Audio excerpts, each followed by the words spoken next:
আমরা কি করব যদি আল্লাহ তাআলা আমাদেরকে এই জাতির খেদমতের বা সেবা করার সুযোগ দেন? আমাদের ১ নম্বর দায়িত্ব হবে এই দেশের ভাঙ্গাচোরা কোমর ভাঙ্গা শিক্ষা ব্যবস্থাকে ঠিক করা। এটা যেদিন ঠিক হবে, শিক্ষিত মানুষগুলা বের হয়ে আসবে। সে তার মা বাবা, তার সম্মানিত শিক্ষকবৃন্দ, সমাজের যারা মুরব্বিয়ানে কেরাম, তাদেরকে অবশ্যই সে সম্মান করবে। প্রত্যেকটা সমবয়সী এবং যারা তার অনুজ, তাদেরকে সে স্নেহ করবে। প্রত্যেকটা মানুষের ব্যাপারে তার মাঝে অ্যাকাউন্টেবিলিটি বা দায়বোধ থাকবে।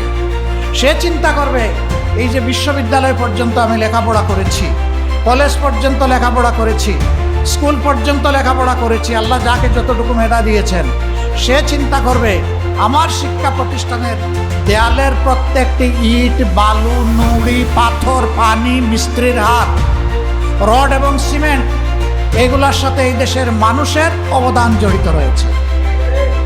সে বিশ্বাস করবে রাস্তায় যে আমার ভাই কিংবা বোন, আমার মা কিংবা পিতা অভাবের তাড়নায় যে ভিক্ষা করে, তারও অনুদান এখানে আছে। কারণ সারাদিন সেও মানুষের কাছে ভিক্ষা চায়, সন্ধ্যার বেলা তার পেটের চাহিদা পূরণ করার জন্য দোকানে যায়। ওখানে গিয়ে সে যে জিনিসগুলো কিনে, আপনার আমার মতো তাকেও কিন্তু বেড দিতে হয়, ভ্যালু অ্যাডেড ট্যাক্স তো সেও দিচ্ছে। দেশের সকল উন্নয়ন, সকল কর্মকাণ্ড পরিচালিত হয় 2টা খাত থেকে। একটা হলো ট্যাক্স বা কর, আরেকটা হচ্ছে বৈদেশিক ঋণ। তো বৈদেশিক ঋণে কি শুধু বলা হয়েছে যে এটা শুধু ধনীদের উপরে বর্তাবে? প্রত্যেকটা মানুষের উপরেই ঋণের বোঝা সমানভাবে ডিস্ট্রিবিউট হয়ে যাবে। এমনকি আজকে যে দুধের শিশুটা জন্ম নিয়েছে, জন্ম নেওয়ার সাথে সাথে তার গাড়েও কিছু ঋণ চলে আসবে।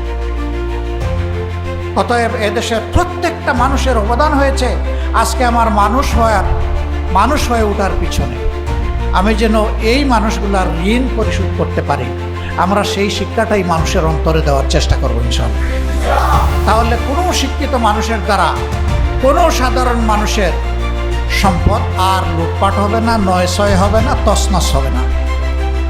দেশের সম্পদ লুট করে লন্ডার করা হবে না, এটাকে দেশের বাইরে পাচার করা হবে না, বিভিন্ন জায়গায় বেগমপাড়া গড়ে তোলা হবে না। এবং এইভাবে দেশের সম্পদ যখন দেশের মাঝে আবর্তিত হবে, এখান থেকে সমস্ত মানুষ উপকৃত হবে। এখানে ব্যবধানটা এমন হবে না যে একজন 20 তলায় আর আরেকজন নিচতলায়, গাছতলায়, এমন হবে না। বরঞ্চ ব্যবধান কমে আসবে। প্রত্যেকটি মানুষ সম্মানের সাথে বসবাস করবে। প্রশ্ন করবেন, তাইলে এই দেশে কি কোনো গরিব ফকির থাকবে না? না, থাকবে না।